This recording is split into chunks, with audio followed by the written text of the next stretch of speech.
Hi, Jesse. Thank you so much for coming on here today. I'm just so excited to chat with you about all the things. You don't know this yet, but you're like my online big sister. I have learned so much from you. Like, I have a question. I'm like, let's just see what Jesse has to say about it. Like, self care, Uh, skincare, wellness, all the things. So, welcome to the show. I'm so excited to have you on today. Thank you so much for having me. I'm so excited too. Yeah, let's get into it. Okay, I'm going to do a whole intro of you, but I want to kind of just know, how did your wellness journey begin? I know you're a model. You've had so many different stages to your career and the evolution of your wellness brand. How did it all start out? Yeah. I feel like I was a very unusual child. I was really lucky to have people around me that were unconventional. I had uncles that like lived off the land and were doing things very differently. I had a cousin who was basically like a witch in a good way, a green witch, but she taught me about essential oils and herbs and all of those types of things. So I was really lucky to be surrounded by people that encouraged. Like I didn't think that there was anything different. Mm-hmm. So my whole journey started really young. I'm not a vegetarian now. That's a whole nother story. But I first became a vegetarian when I was 12. And that was like the first kind of like big step I made where I was like, I'm doing this. And I started like preaching about animal cruelty and that you could eat other foods. And my mom was so supportive and took me to a nutritionist to help figure out like how I could supplement meat. And I grew up in Chicago in the 80s. And so this was like very bizarre behavior. Like my grandmother actually said, which is funny because I think it's true now. She said, "You will die if you don't eat meat."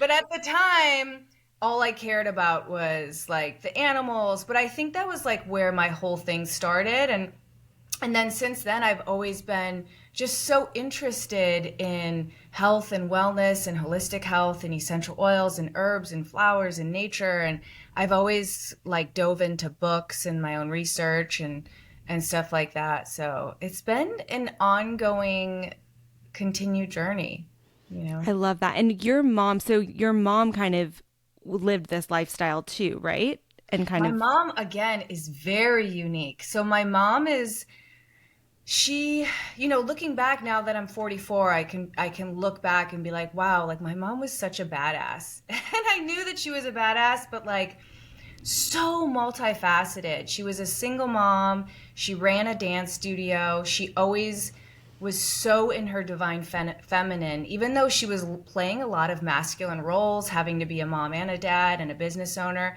She always dressed very feminine. She always took care of herself.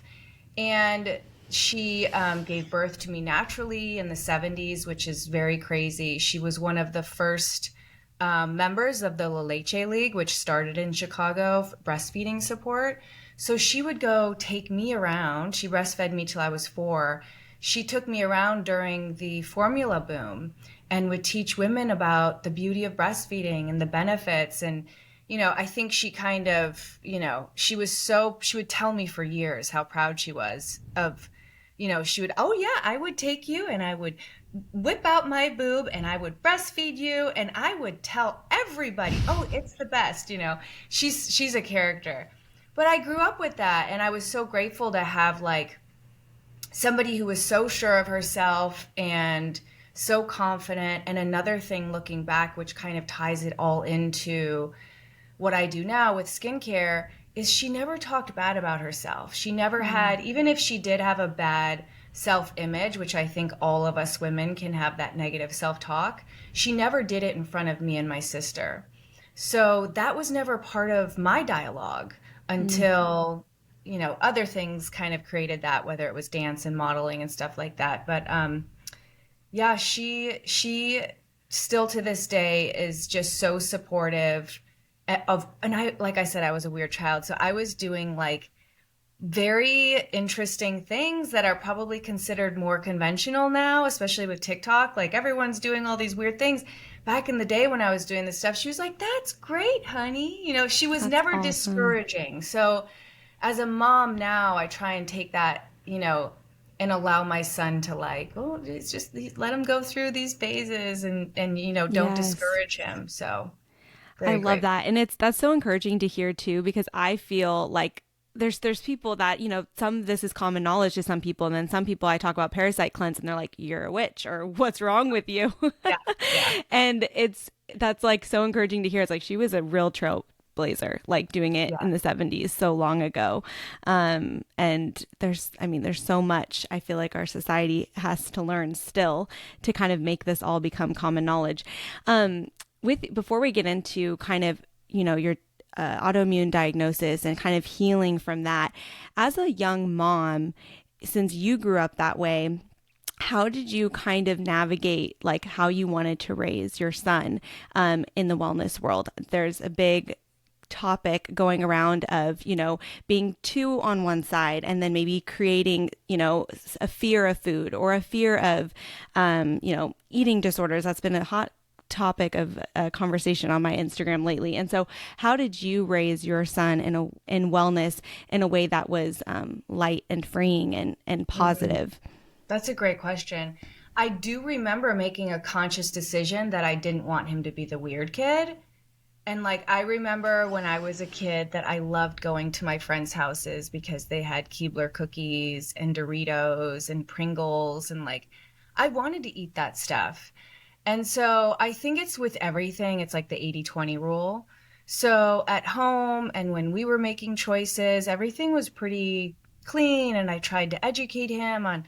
He was really lucky where he went to school for grade school. He went to a charter school and they had farm to table, so they would grow their own food as part of their class, and they would have family lunches. So it made the connection between the food that they were growing and the food they were eating. So I think like I always tried to create that. But if we were having a birthday party, we're eating donuts and pizza and cake and like, you know what I mean? Like, I think that there's a balance. You can protect your child so much. And especially now, even in the last 20 years, because my son's 19 now, the environment has gotten even more toxic. But you can only do what you can do. And I think, especially being a mom in this day and age, you could probably drive yourself absolutely nuts thinking that you're poisoning your child at every turn, which could also become toxic. So I think that there's a really fine line between, doing what you can do, educating them, and then also just letting them be kids and have Mm-hmm. red dye every once in a while. 100%. And The not, and eighty it's twenty not, rule. yeah, it's Yes. like, oh, yeah. Yeah, the 80-20 rule is huge, because I think too, even wellness, not even with your kids but yourself, I mean, it's so unattainable these days. There's TikTok on it, there's all these different, take this supplement, do this. It's like if you were to follow all of them, you'd be spending every minute of your life like taking a supplement Everything's or bad. I know we've yeah. all seen those TikToks where it's like, now you can't eat this, now you can't eat this, now you can't use water, you can't use detergent, you can't do, Mm-hmm. and it's so funny because it's become a meme. I think a lot of people like us, we love educating and sharing in a fun way, but it can become very overwhelming. At the end of the day, you can only do what you can do. And Mm-hmm. then, if it starts to take over your life where it's becoming like an OCD type of thing, then I think it's time to like step back and just enjoy enjoy it. Try and enjoy it. 100%. I think the stress of eating something bad is probably worse than just eating it. Like A it's hundred the percent. mind is what's going on in the mind, I think, is the most important thing. And so that is. Absolutely. Dr. Zach Bush talks about that. Who's one of my favorite humans, and I've had the opportunity to like hear him speak and go to some dinners and stuff. And it's like we have these whole dinners, and we're talking about biodynamic farms and organic and regenerative farming and the quality of food. And then after the entire thing, Dr. Zach Bush just shuts the whole thing down and says, the only thing that really matters is who's sitting around your table Hmm. and who you're enjoying the food with. So even if you're eating Kentucky Fried Chicken, if you Mm-hmm. have loved ones and neighbors and people around you, that also is a huge part of being healthy, you know. Mm-hmm. I love that. I'm such a big believer in that. Okay, so you had a really like healthy, wholesome childhood that I wish that, every child could have. You're a dancer. how do you get into modeling? And then when do you get diagnosed with your rheumatoid arthritis? Because I know that's a huge part of your story. Yeah. Well, just to backtrack, I didn't have a wholesome child. Okay. My mom was a single mom, so she remarried like 5 times and chose really bad men. That was her tough part. So I grew up in a very chaotic environment. But I did start child modeling when I was a kid. My mom put me into it. And I was already dancing full time on top of trying to be a kid. So I really always hated modeling. I just felt like it was one more thing that was going to take me away from hanging out with my friends. So when I was 17, I went to Florida on spring break and I never came home. I literally never came home. My mom had a heart attack How does and that happen? Like, do I you just know. call your mom up and like not coming back? The worst phone call ever. Like both my mom Wow. and my grandma were like just so devastated. It was really tough because it had actually gotten to a point where my house was like toxic because of my mom's relationships. So I just always felt like, and I'm sure a lot of people listening to this can relate. I'm very empathetic and sensitive. And so the house and everyone around me was really weighing on me. And I knew it wasn't mine to carry. But not until I went to Florida on my own. It was the first time that I got to go on my own. And I was free and I was Hmm. happy. And I realized that not being around all that drama like had a big effect on me. And the sunshine and I just fell in love with Florida and I was like, you know what? I'm staying here. And I literally had my friends pack up my room and I had a 53 Chevy Bel Air at the time. Like I said, I was a weird kid. And I had two of my guy friends pack up my car and drive it from Chicago to Florida for me. And Wow. then I've been on my own ever since, but once I got to Florida, I was like, okay, I need to like make a living. So that's when I started modeling for a living. And again, I've always had a love-hate relationship with modeling. I felt like there was a good opportunity there to make a lot of money, but I hated the business. I couldn't play the game. I couldn't tolerate the bullshit. I couldn't tolerate just being judged on the way I looked. I felt like it was just so superficial. So I kind of would swallow a lot just to kind of have the ability to have the freedom and the financial freedom that I was craving at that time because I was supporting myself. But that's when I started modeling full time. And then eventually I moved to California because the modeling world in Miami is basically just the winter months. So it's seasonal. So I wasn't like working enough. So I was like, I need to come back. I need to come to LA so I can like work full time. And and then I started working full time here in LA. And you asked me something else. I forgot what the other question was. Something about. Oh, how did having your son and then getting diagnosed with rheumatoid arthritis kind of what was the timeline with all of that? Yeah. So when I came to California, I dove headfirst. I mean, I was already into like the whole health thing, and I think it was called Wild Oats in Miami. That was our little health food store. But I was always finding those little grungy health food stores. That was my hangout place with like all the old hippies. And Hmm. so I dove in here.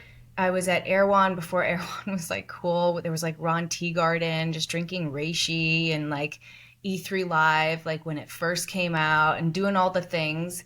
And I really considered myself the epitome of health. I gave birth to my son at home. I had breastfed him till he was 4. And right around that time, my body started having symptoms of not feeling well.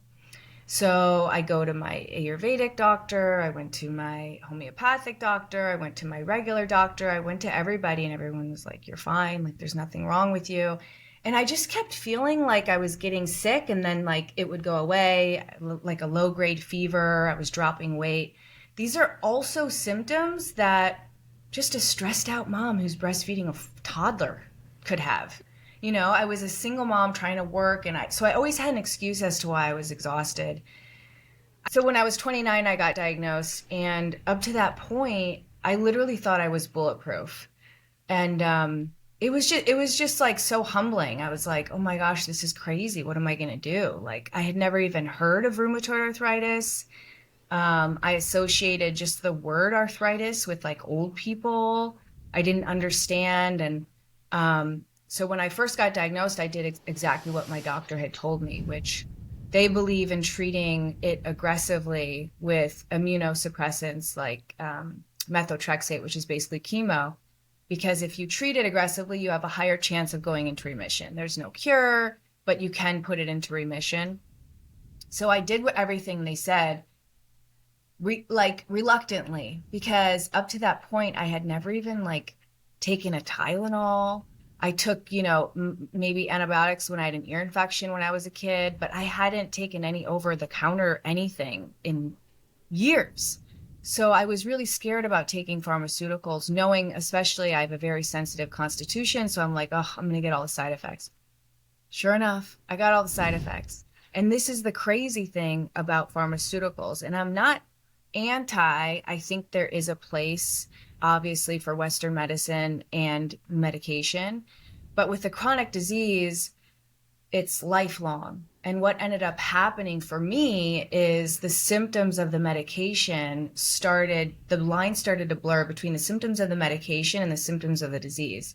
And I was like, so now I have a whole nother issue, all these other issues that I've never had before. And then, of course, the cycle is one of the side effects that I had, which is listed on methotrexate, is vaginal bleeding. So I got my period for 15 days. I had been regular my entire life, and I was just bleeding, bleeding, bleeding, bleeding, bleeding. And I went to the doctor and I said, I'm bleeding like crazy. I feel anemic. I just don't feel well. And then he wanted to put me on birth control to regulate my cycle.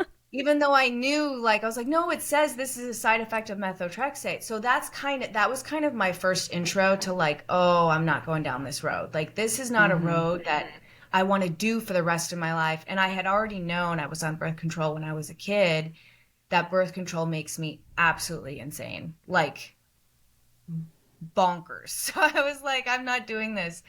And then that kind of started my whole real holistic journey, because I went to holistic health practitioner school, but there is nothing like living with a chronic disease. You learn so much because you're in it. And I went through something called the macrobiotic way. I had a woman by the name of Mina Dobick who had cured herself from stage 5 ovarian cancer. She was given 3 years to live, and she kind of was the first person to support me in the beginning, all through diet. And the macrobiotic way, it's not just diet, it's your whole life is regimen. I was doing ginger scrubs, I was doing cabbage compresses, tinctures for different times of the day that associate with different organs. Everything was structured. And the whole goal is to basically turn your body from acid to alkaline and just remove the disease from the roots. Like, it just flushes your entire body. So I did that for about 4 or 6 months, around 4 to 6 months. And then my family kind of had an intervention, because even though I felt really good, my brain was clear, my eyes were clear, my body just was not catching up, and I was getting worse and worse. And with rheumatoid arthritis, it's really scary, because once it progresses, it's really hard to pull it back. So my family kind of had like you need to go see your doctor again. So long story short, I ended up going back on medication again, which is a common medication that most people with rheumatoid arthritis stay on for the rest of their life. At the time, this was like a very new medication. It was one of the only ones that can stop the progression of damage. My idea was, I'm going to do it, and I'm going to get ahead of the disease, and I'm going to do all my tricks. I had said I had created like a toolbox at that point of like all my tricks through macrobiotics and Ayurvedic and all these things. And I'm going to wean myself off this drug, which isn't recommended. But I did. And I was in remission for 5 or 6 years. And then that's when I started modeling for like all the yoga companies. And that's when I really started falling in love with yoga, because it was more than just modeling. I get to share my story, and I get to share yoga, which is a huge passion of mine. And I got to fall in love with modeling really for the first time, and start sharing my story and inspire people. And, that kind of led me to where I am now. Yeah. And what I think is so interesting, we have very similar stories, by the way. Like, I had a Oh very my gosh. difficult upbringing, and same thing with the mom, and really bad toxic home environment. I moved out, and then I had my daughter, and my body just like, it was more so my mental health, but it was just like bam. I had actually already been diagnosed with a chronic illness before my daughter was born, but there's Mm. such an emotional component. I feel like when you are raised in that chaos and lack of stability. And that is something that I've just recently started diving into, because I was eating right, all the supplements, all, to the T, the healthiest person ever. I was like, how am I still sick? And that emotional component of kind of, I think when you have a baby, something like sacred happens. And I think your body's like, okay, it's time to heal. Like, it's Mm. time to, get rid of those trapped emotions. It's time to heal from your childhood. So that story, continue to hear that story. And I'm like, wow, there really is something there with that emotional component. And then your body kind of being in that fight or flight for so long. And Yeah. then there's trigger, and then but what I think is so beautiful is it's not like you're given a diagnosis and it keeps going downhill. It's like you're given a unique opportunity of this like lifelong healing journey. And that's what I feel like you've done so beautifully, is it's not like this is your diagnosis, but you're like, how can I continue to heal? How can I share my story? How can I use this for something that's uplifting and empowering? And I think that's incredible. Um, Thank you. how, when you were healing, diagnosed, you're getting sicker and sicker, you had a kid. And I think a lot of times moms may be listening to podcasts and like, okay, well, she must have had all these nannies or all this money or whatever. But like, how does like logistically you take care of a child? Like, you're raising a human when you need to take care of yourself too. How was that season for you? It's a great question. And I just want to say something based on what you just said, because I think it's such a thing. But like, I feel like people are predisposed to certain diseases, and you hit the nail on the head. Being a single mom, being stressed out about money, being stressed out about not having any support physically or financially, and having it all on me. I was in survival mode for 3.5 years after I had my son. And I wouldn't change it for the world, because it was the best thing on the planet.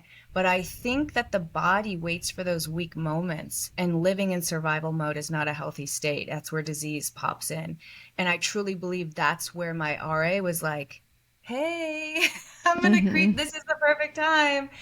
And so, yeah, just to answer you there. But to answer your question now, it's like, I did not come from money. I've been on my own since I was 17, busted my tush, had no financial support from my son's dad, no physical support from my son's dad. I was literally on my own, me and my son in California with no family. We had friends that became family. One of the biggest lessons that was so hard for me when I got sick was to ask for help. That was probably because I didn't realize at the time, but I was, I'm okay. I got it. I can do it myself. I don't need anyone my whole life. And then all of a sudden, here I was, literally laid out, couldn't walk. I brought my mom out here. She helped me. My neighbor would come over. My best friends would come help me. It was like, I remember that was a huge thing for me. Just being able to ask for help, which I think is a thing that a lot of us women have a challenging time doing. And it's like, we used to live in tribes where we would help each other out. We weren't supposed to do this alone, And so it ended up being a blessing. And I remember looking at it right away. And that's the blessing of being a mom too. It's like, I'm diagnosed with this disease. My son is relying on me. I am the only person he has. So I was able to have that self love for myself through him. And I was Mm-hmm. like, I'm going to do this. Like, this is not a curse. I'm going to look at it as a blessing. We're going to get through this. And that's how I've chosen to look at it. It's pushed me. It forced me to be a holistic health practitioner. It forced me to reach out to my community. It inspired me to write a book. It inspired me to share my story. There's been so many things, not to say that it hasn't been the most challenging, but I think that's the beauty of these awful contrasts in life, is that's where these beautiful things can be birthed if you take that opportunity. Yeah, 100%.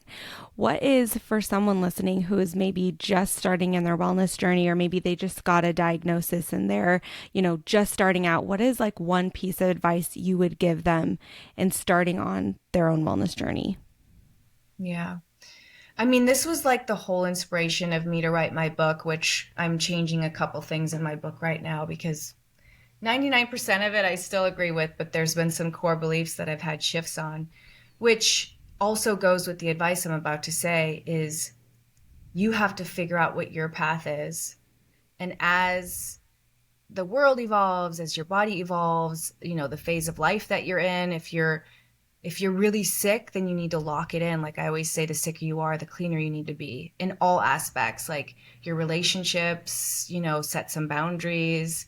The food you eat, obviously eat closer to nature, but listen to your body's biofeedback. It will tell you, just tuning in with yourself.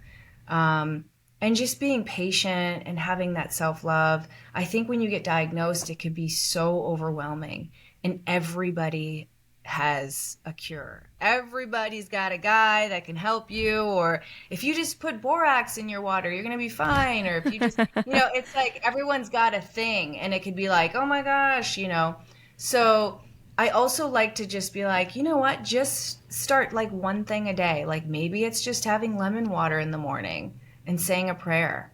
Maybe it has nothing to do with diet. Maybe it's a meditation every day. So, being patient with yourself and taking the opportunity. Disease and diagnosis or any kind of challenging thing in your life, I think is such an opportunity to like practice everything we've learned. So it's the way I choose to look at it. Yeah. And I love that. It is such a journey. Like I think sometimes people say, okay, I'm going to heal and then I'll be a good and go on with my life. But it's such a Never ending. lifelong, it's never ending. And I think Yeah. even you like, making changes as you're in your book, it's like the season that you were in 10 years ago. It's okay if you're in a different season now. It's okay if those core beliefs have changed now.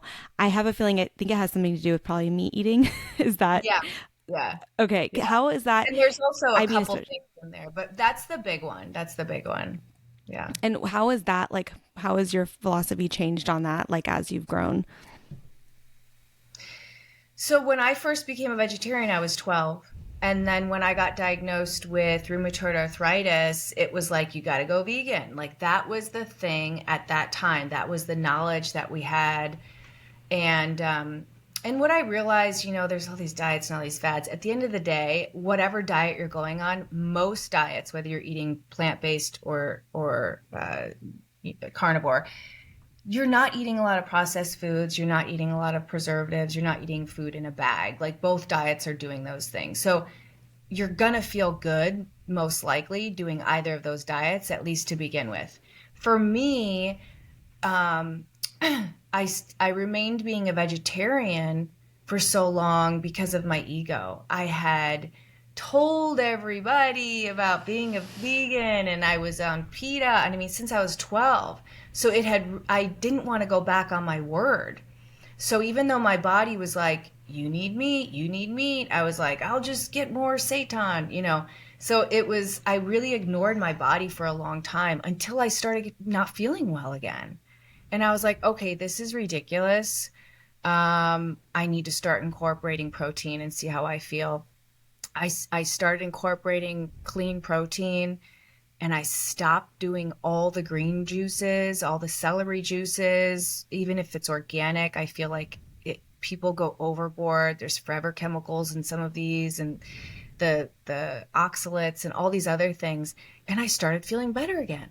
And I'm like, okay, this is interesting. Then I went down, a whole nother rabbit hole with Dr. Ray Peat and ancestral diet. And I always loved Weston A. Price, even though I wasn't eating meat. So it just became this whole thing. And then I started sharing that on social media, where, people just destroyed tried to destroy me, you know. And I think that that's a really bad culture that we're in, you know, where people can't change their mind, especially somebody that is doing something and it's not working for them. If plant-based is working for you, keep doing it. If it's not, try something else. And we just keep learning about more and more, like about farming and our soil being so depleted, and what kale is today isn't what kale used to be, and you know, everything is kind of shifting. So I think that as everything evolves, we too need to evolve, and so our needs might shift. You know, that's the whole purpose of eating in season. Is like nature grows exactly what your body needs, the nutrients that you need during that time of the year. I also believe though, like in the time frame, like the years that we're in, like things are crazy right now, like energetically. So I feel like I need more hearty, earthy, rooted food to like keep me balanced emotionally. I 100%. I had no worse anxiety than when I was plant based and eating salads Mhm. and smoothies and green juices. I thought I was so healthy and I was just like shaking with anxiety. And it's that, you know, the vata, the, you know, that my constitution, it needs like, needs butter, it needs meat, it needs Yes. those things. And I love that. Nothing makes me like a person more when they're okay, like changing their mind and just saying, yeah, I changed my mind. Like in this day and age, you're not allowed to change your mind. You're not allowed to have opinions. If you have an opinion, it's just insane. And so I love that you're just real and just share it how it is. Let's switch gears a little bit because I want to talk about all about the Golden Secrets. I am obsessed with the brand that you've created in the Golden Secrets. And when I was thinking about it, like you have mastered the art of creating a brand where I feel like everyone who buys from you, they feel like they're your friend. They feel like they know you Love that. because you've created such your it's so personal and you can tell that it's so personal to you, everything that you've created and everything that you share. So kind of walk me through what made you decide to start the Golden Secrets and how the early days of that went. Yeah. I love that, by the way. I always feel like it's just like I get to be in everyone's bathroom. It's like a piece of me. Yeah. I'm like, this is so cute. I love that you feel that. Um, you know, I had no intentions of being a skincare owner. I've been making products myself since high school. And as a joke, because my last name's Golden, everybody would always say, "What's your golden secret?" And it kind of became this like long joke, like a 10-year running joke. And then when I got diagnosed with RA, I started a blog called The Golden Secrets, where I was just sharing anything and everything that had helped me thrive. Unconventional things, you know, what your doctor doesn't tell you about circumcision and giving birth at home and yoga and just all the things. Diet, you know, no one was talking about this back then, but it's like inflammatory foods because I was deep into that because of the RA and stuff like that. Um, and then I was doing that as a passion. I was just writing, writing, writing, writing, writing. I was still making a living modeling, raising my son. And a friend of mine who I admire, we were out one day and somebody again said, "What is that scent you're wearing or what's on your skin?" And he said, "Jesse, this is crazy. Like every time we go out, somebody says something about your golden secret. I think you need to bottle that stuff." And I got so protective when he said that. I was like, I'm not sharing my golden secret. Like, that's how I felt. I was like, oh my gosh, that's a weird feeling. And then I kind of sat on it and I was like, you know what? This is so weird. Like, these little tinctures that I've made have been with me, like some of them 10, 15 years up to that point. And they have been a big part of my healing journey and my spiritual journey. And this is what I'm doing. Like, I need to share this with the world. Like, that would be crazy if I didn't. But I made a conscious decision because I was in the modeling world at that time and I was on the other side of marketing. I was the face of brands that I've never even used. They were using my face and saying, "Oh, she uses this product." I saw like all the behind the scenes and I just wanted it to go beyond the skin. And I was like, how can I do this? And like Louise Hay has been like one of my favorites, you know, throughout my healing journey. And I was like, I have to add affirmations. I have to take this opportunity when women are doing their self-love rituals. I need to take this opportunity for them to say some positive affirmations, because I know if we don't, we're going to point out all the negatives. And I need to like help them be, for this to be the tool to practice acts of self-love, especially with moms that don't have time. But more than that, it was like, this stuff works. Like, nature is enough. I was so sick of sitting in the modeling chair and getting La Mer put on my face and all these toxic chemicals, and then breaking out. And like, I'd be sitting next to these girls that are like gazillionaires, like, using all the designer this, designer that, and their skin looked horrible. And then they would ask me what I was using, and I'm like, this little stuff that I got from the health food store and like mixed together. And they're like, what? So I was like, I think there might be something here, So I was so excited to be able to share something that was clean and healthy and actually worked. And here I am now with an entire line. So it's pretty crazy. That's incredible. And you started by like making your own formulas and like shipping them out yourself, right? Is that how you started? Girl. Yeah. So yeah, it was insane. I think that's, because my hands are so bad from RA, but I literally think it's because I was doing so much handcrafting. So I started in my kitchen with one product, and then that went well. So I just kept adding my products as I went along. And I was like trying to get investors. I was like, how do I do this? I didn't go to college. I didn't go to business school. I don't know how to do it. And I had no money. So I was doing everything myself. I built the website. I was doing everything myself. And every time I would go for an investor meeting, I just didn't vibe it out.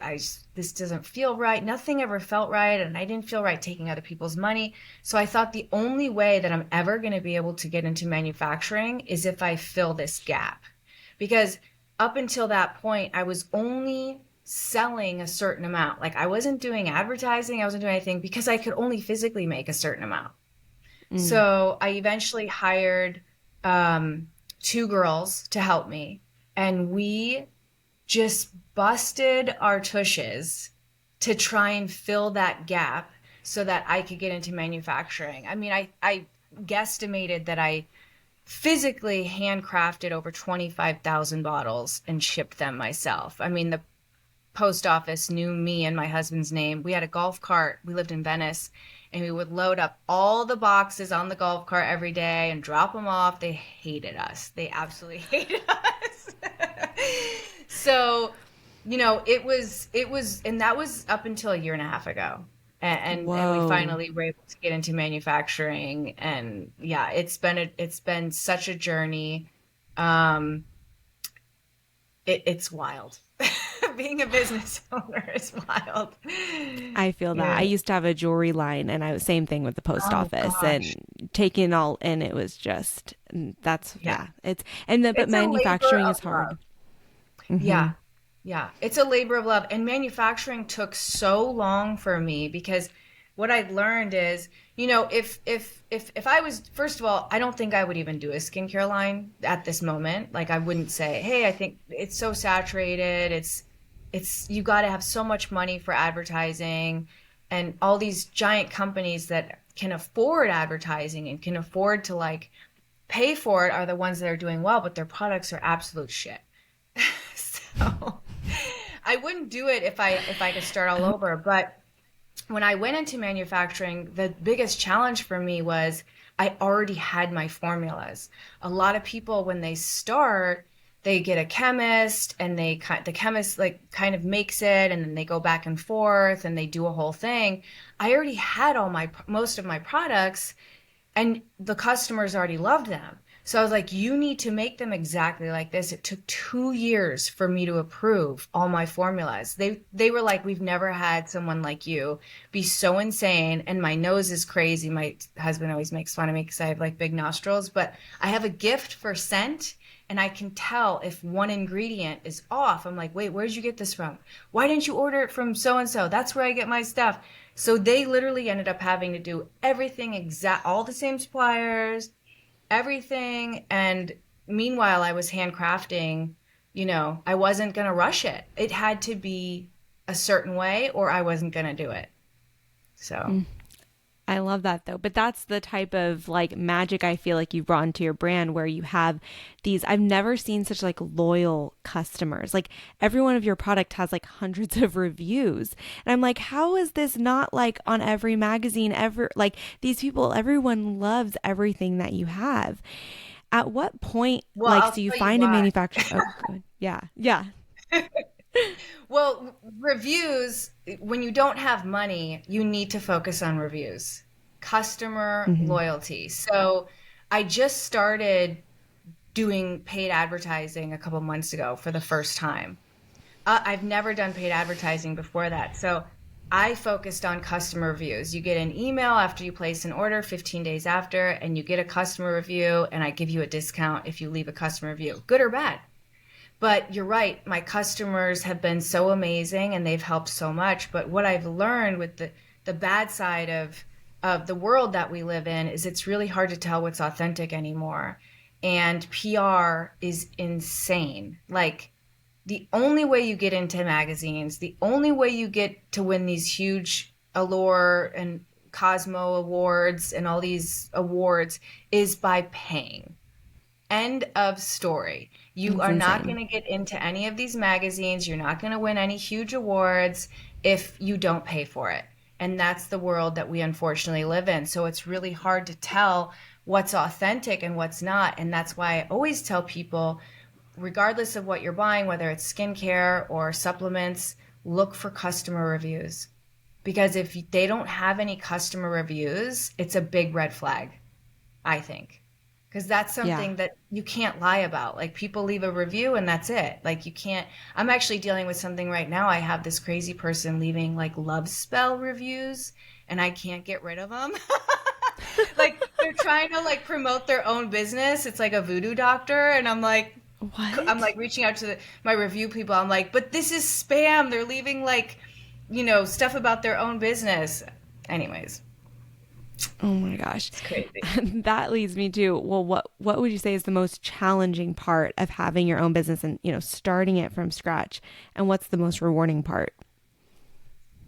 Well, I think the most challenging part is you don't ever stop working. I don't clock in and I don't clock out. I'm constantly thinking about ways of how I can share creatively, who I can collaborate with, all the things and creating all the products and making sure that my customers have all the information. And, I really have my hands on every single thing that people see. There's not one part of the business that I still don't have a part of. But I think the most rewarding thing is when I see the reviews or the DMs where it's like I had dermatitis and went to dermatologist after dermatologist and like was on antibiotics and cortisone steroids and all these things and I used the heal all oil like you told me to and it went away. And it's like, I'm finally Insane. confident in my skin. It's like, yeah, like I love being able to actually help people once and for all. I think that there's so many products that puts us in a vicious cycle of drying out the skin, creating more wrinkles, creating more acne, and then you need this and then you need that. It's kind of like the pharmaceutical industry. It's like let's give you, how they treat acne I think is just so backwards. That's one of my, they've said that oil is horrible. There are certain oils that you don't want to use, but Heal All Oil is not one of them. You definitely want to use Heal All. So you said something really interesting about how you can never turn your brain off. And that is, I mean, I think that's the life of every entrepreneur, but it's really interesting as a wellness entrepreneur because you're talking about wellness and calming your nervous system and self-care and all of these things, and that's a constant struggle for me. Is like I'm preaching all these things but I'm up all night like writing out all my ideas, and it's this hard line of like I'm inspired and I'm excited and so I'm working 24/7, but then these slow things start to pop in and I'm like, oh, I'm exhausted, I haven't taken a day off in 10 days, like all of that. How do you handle that, manage that, create boundaries around that in your Yeah, life? I think it's a constant process. It's a constant balance. It's like, um, I feel like for me personally, like I've always taught what I need to learn myself. So my entire skincare line is based on self-love. Guess who needs self-love? I do. So, health and wellness. Guess who needs health and wellness? I do. So everything that I share, it's because I need to do it myself. I'm not saying I'm the master and almighty of doing it, but it definitely keeps me in line. I try, when you have a chronic disease, that keeps you in line. Like I can only push myself so far and like my body will shut down. So I've learned to take breaks and be kind to myself. I try and turn it off at a certain time and be with the family and, you know, so I definitely feel like I have boundaries and I'm getting better. Some days I'm super inspired and I'm just on fire and I go with it. And other days I don't have a thought in the world. My brain isn't functioning. And on those days I'm just like, you know what, Jesse, you're fine. You're ahead of the game because last week you were on fire. It's okay to chill, you know? Mm-hmm. That is, yeah, that's what I need to do. And it's always like, I feel like those days where I need to chill, I'm like, what's wrong with you? Where's my inspiration? And it's like, okay, no, Lauren, it's Beating okay. yourself up. Yeah, just, it's okay to take a day off. Yeah. Okay, where do you see the golden secrets in the next 10 years? Like in your dreams, like in 10 years, where do you see your brand? It's kind of shifted. Like there was a time where I really wanted to be like one of the biggest brands. And now I feel like I just want to be accessible to who wants it, like especially people in Europe. I just want to make it easy for people to be able to purchase it. And I want to just continue expanding. Like even before I started a skincare line, I thought I was going to do like more supplement powders. I was making supplement powders and I was doing homeopathic stuff. I was doing more spirituality stuff. So I hope to kind of expand, just keep expanding the line and filling gaps where I think there's needed. I mean, I think there's so many brands nowadays and there's so many good brands. So, I don't feel the need as much to like, keep coming out with new products. I only want to do products that I feel like there's a gap and we're missing. So, but I think it's going to continue to like go more into like the spirituality stuff too, just like more connecting and holistic, that what I like to call like holistic skincare, just like the whole person, not just what we're putting on topically. Mm-hmm. I love that. And I love how all of your products have those rituals with them and you're encouraging, the mind, the peace, the whole ritual around it, which is healing in of itself. And so I love that you do that. Before we end off with our rapid fire questions, I love routines. Like I love hearing people's routines and like what they do that just like makes them feel like themselves. What is do you have any type of routines as far as like a morning routine or a day in your life, or are you just like every day is different? I kind of do. I mean, I've learned to like listen to my body depending on like if I'm on my moon cycle or if I'm not, like um I'll kind of listen, but I do have certain things that I do all the time. Like in the morning, I every other day I'll do my red light in the morning and meditate. I do it every other day. I'll do my like adrenal cocktail, orange juice pretty much every morning. I do my coffee every morning with like just loaded with everything in there, shilajit and collagen and ghee and all the things. I get outside first thing in the morning, try and open my eyes to the sky. And I'm most productive in the morning. I do eat in the morning too now. I used to not. I used to fast. I used to intermittent fast. But now I eat first thing in the morning. I'll have like an egg or sausage or yogurt or something. And then I'm like most productive. That's when I get right to work. I feel like that's when I can like just knock out a bunch of stuff, do my socials and emails and all of that stuff. And then because I work from home, I definitely take a lot of like breaks because I'm on technology a lot. So I try and get outside, put my feet in the grass, get sun. I really only get like, I don't know, 20 minutes of sun a day, even though I'm pretty, like people are like, oh, you lay in the sun all the time. I'm like, no, I'm like, I just like 20 minutes a day. And like I get hot and then I'm like, I'm good. Mm-hmm. But I do all the things like I swing upside down and do my oil pulling and things that I think of are becoming a little bit more mainstream. They're definitely intertwined in my day. move the body, go for a walk, stuff like that. Yeah. And I think it's when you start to do wellness, and I love how you're saying it's not like you're like, I have this super regimented, strict routine. I have to do these 15 things every day. It's more so how, listening to your body. How do you feel?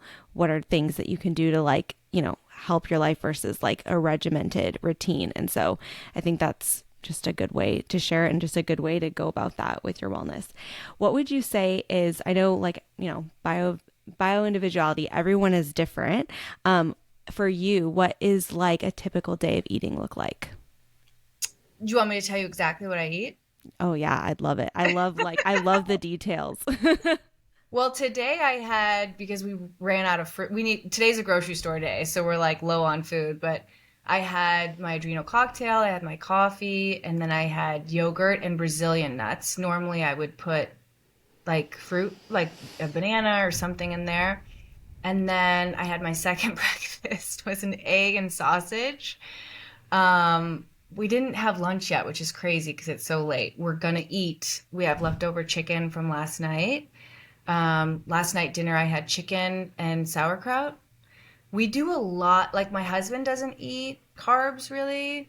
So my son and I will do like sweet potatoes. We eat bread, like we'll do like sausages with bread.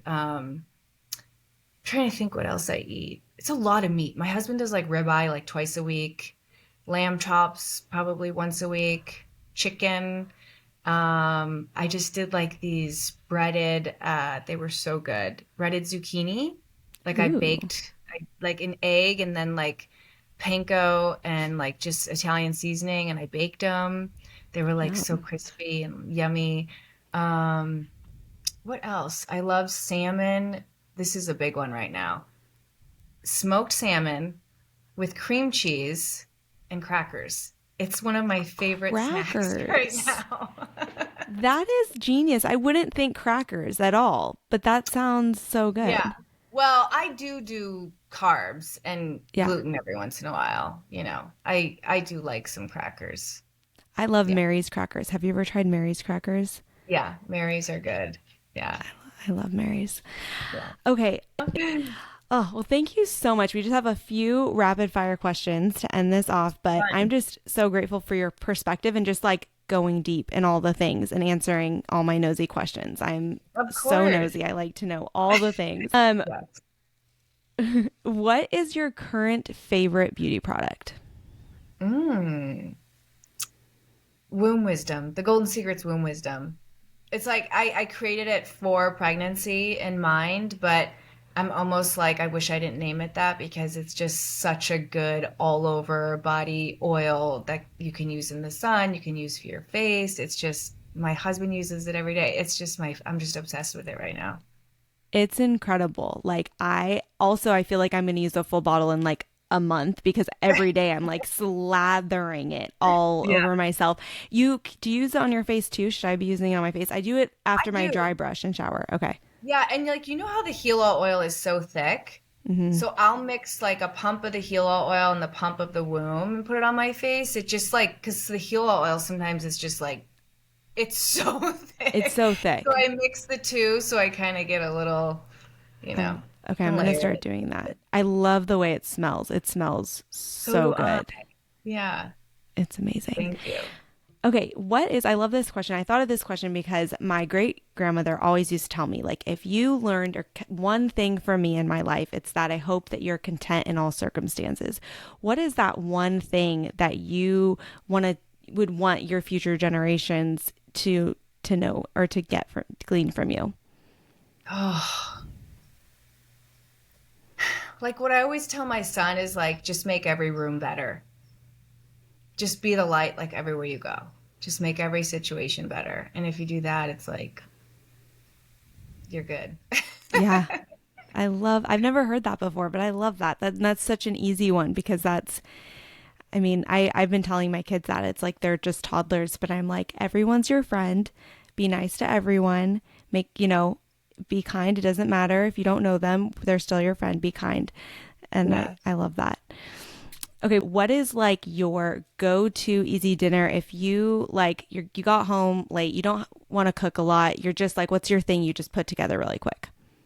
Turkey tacos or beef tacos. Just Okay. like tacos, so easy. Even if we always have onion. I feel like we always have onion even if we don't have anything in the house. We always have a thing of turkey. We get these like little tortillas. They're like organic corn tortillas. They're not bad at all. They're so small.